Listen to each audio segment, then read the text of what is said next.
Student, आप सभी का स्वागत है आपके अपने यूट्यूब चैनल CY एकेडमी में। दोस्तों, आज हम NCERT हिस्ट्री का 9वां चैप्टर पढ़ेंगे, खुशहाल गांव और समृद्ध शहर। दोस्तों, हमने पिछले चैप्टर में पढ़ा कि अशोक ने कैसे कलिंग की लड़ाई को जीतने के बाद भी उसने कैसे युद्ध को छोड़ा और कैसे उसने अभिलेख खुदवाए, कैसे स्तंभ लगवाए। ये सभी बातें हमने जानी और इस चैप्टर में हम पढ़ेंगे बहुत कि खुशहाल गांव और समृद्ध शहर। तो ये चैप्टर बहुत ही इम्पोर्टेंट है, इसे आप ध्यान से पढ़ना होगा। कि मैं आपको बताने जा रहा हूँ लोहे के औजार और खेती। तो ये फर्स्ट हेडिंग है। लोहे का प्रयोग आज हम आम बात है। लोहे की हर चीज़ें हमारी रोज़मर्रा की ज़िंदगी का हिस्सा बन गई हैं। इस उपमहाद्वीप के लोग लोहे का प्रयोग लगभग 3000 साल पहले शुरू किया था। महापाषाण कब्रों में लोहे के औजार और हथियार बड़ी संख्या में मिले हैं। इसके बारे में तुम अध्याय 5 में पढ़ चुके हो। ओके,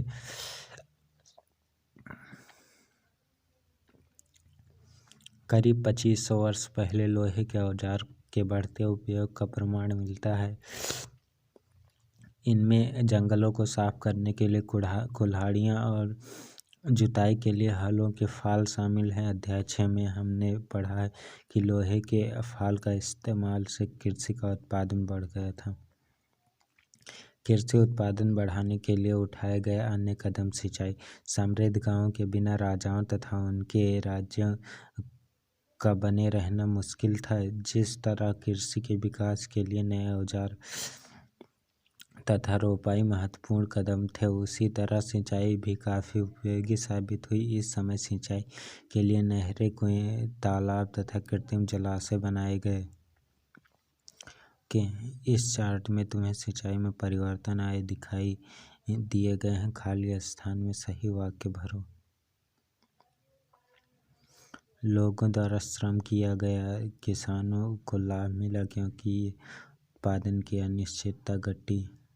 कर अदा करने के लिए किसानों ने का उत्पादन बढ़ाना था। गांव में कौन रहते थे? इस उपमहाद्वीप के दक्षिणी तथा उत्तरी हिस्सों में अधिकांश गांव कम थे। कम से कम 3 तरह के लोग रहते थे। तमिल क्षेत्र के बड़े भूस्वामियों में बेलाल्ला, साधारण हलुवाओं में ऊंडवार और भूमिहीन मजदूर दास कैडेसियार और आदिमाई कहलाते थे। देश के उत्तरी हिस्सों में लोग गांव के प्रधान व्यक्ति ग्राम भोजक कहलाता था। अक्सर एक ही परिवार के लोग इस पद पर पीढ़ियों तक बने रहते थे,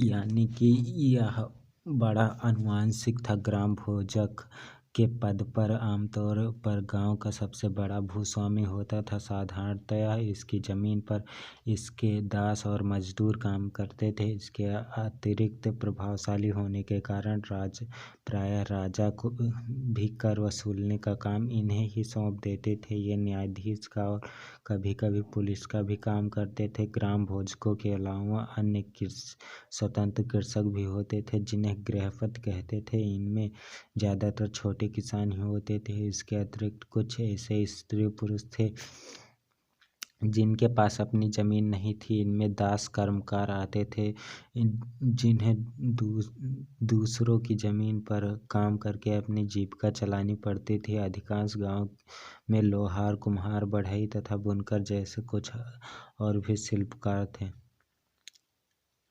प्राचीनतम तमिल रचनाएं, ये इम्पोर्टेंट नहीं। नगर क्या कहती हैं कहानियाँ, यात्रा, विवरण, मूर्तिकलाएँ और पुरातत्व। तुमने जातकों के बारे में सुना होगा। ये वो कहानियाँ हैं जो आम लोगों में प्रचलित थी। बौद्ध भिक्षुओं ने इसका संकलन किया। यहाँ एक जातक कथा दी गई है जिनमें यह बताया गया है कि निर्धन किस तरह धीरे धीरे धनी होता धनी बन गया जाता है। ये उतना इम्पोर्टेंट नहीं है, आप चाहें तो वीडियो पॉज करके पढ़ सकते हैं। प्राचीन नगरों के जीवन के बारे में हमें कुछ अन्य स्रोतों से भी पता चल सकता है। शहरों, गांवों या जंगलों के जीवन से जुड़ी घटनाओं का मूर्तिकार कलात्मक ढंग से उकेरते थे। इस मूर्तियों में ऐसी इमारतों की रेलिंग, खंभों या प्रवेश द्वारों पर सजाया जाता था जहां लोग आते थे।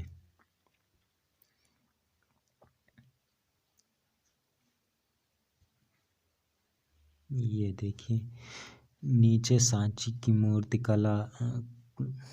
यह मध्य प्रदेश स्थित सांची की स्फूर्त की मूर्ति कला का नमूना है। इसमें शहर के जीवन का दृश्य है। तुम अध्याय 12 में सांची के बारे में पढ़ोगे। इन दीवारों को देखो, क्या ये ईंट की बनी या फिर लकड़ी या पत्थर से? इसकी रेलिंग लकड़ी की बनी है। इन इमारतों की छतों का वर्णन करो।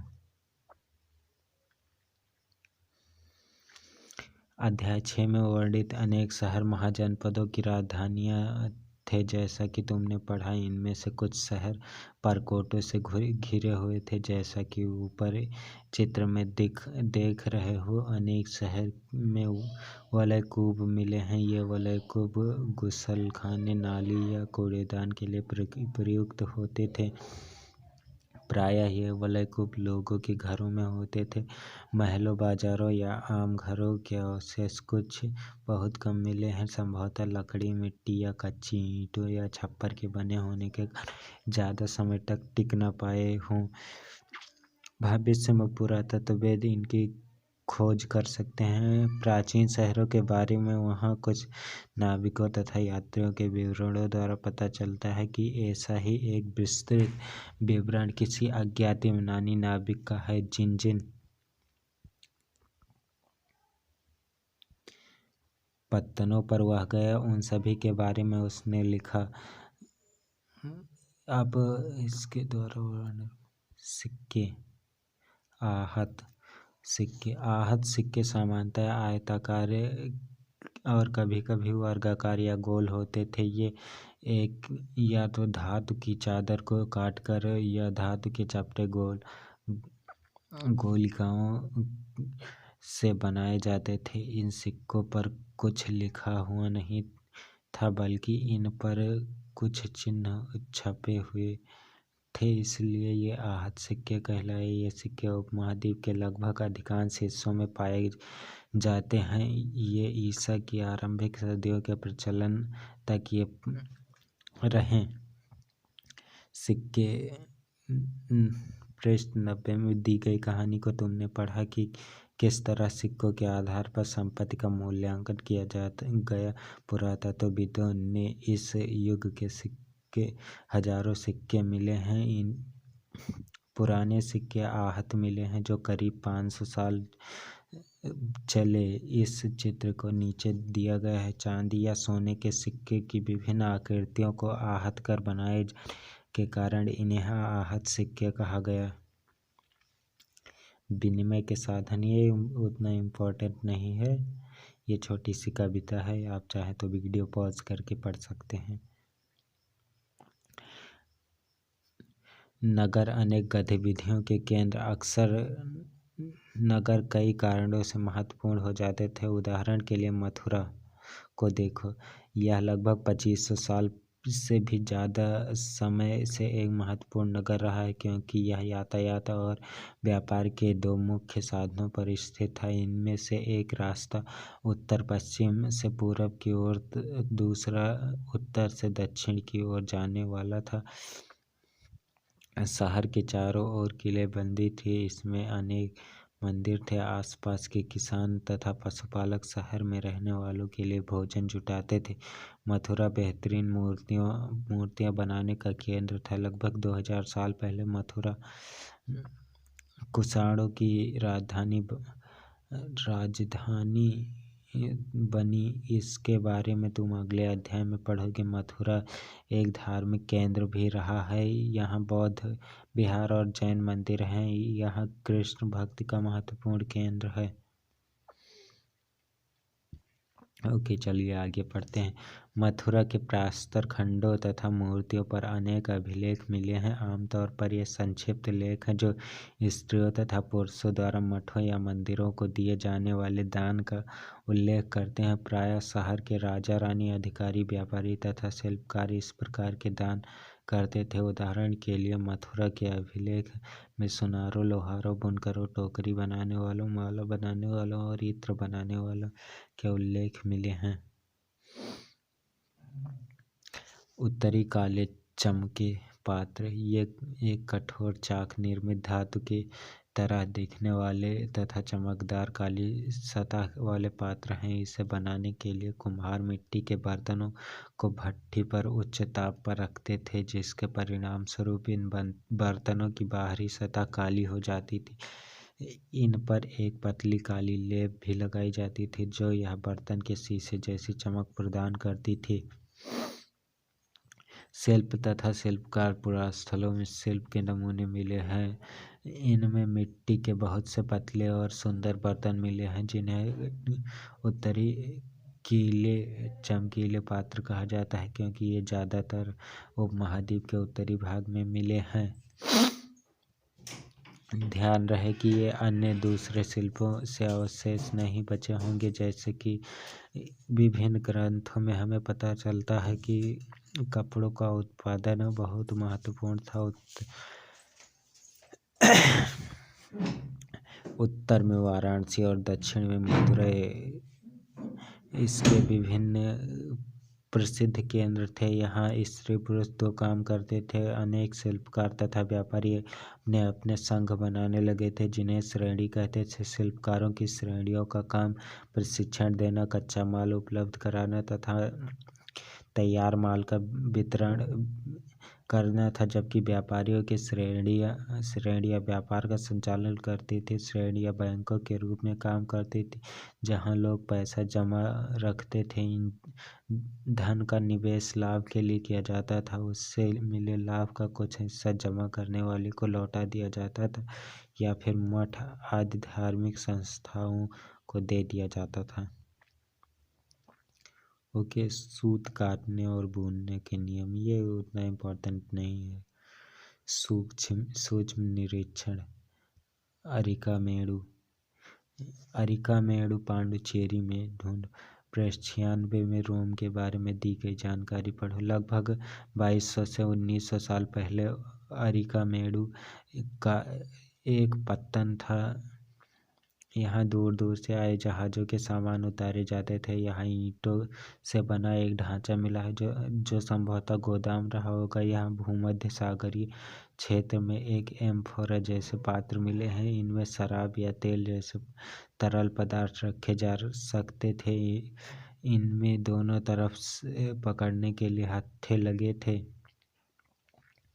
साथ ही यहाँ एरेटाइन जैसे मुहर लगे लाल चमकदार बर्तन भी मिले हैं। इन्हें इटली के एक शहर के नाम पर एरेटाइन पात्र के नाम पर रखा गया है। इसे मुहर लगे सांचे को गीली चिकनी मिट्टी में दबाकर बनाया गया था। कुछ ऐसे भी बर्तन मिले हैं जिनका डिजाइन तो रोम का था, किंतु वे यहीं बनाए गए थे यहाँ रोमन लैंप, शीशे के बर्तन तथा रत्न भी मिले हैं। साथ ही छोटे छोटे कुंड मिले हैं जो संभवतः कपड़े की रंगाई के पात्र रहे होंगे। यहाँ पर शीशे और बहुमूल्य पत्थरों से भी मन के बनाने के पर्याप्त साक्ष्य मिले हैं।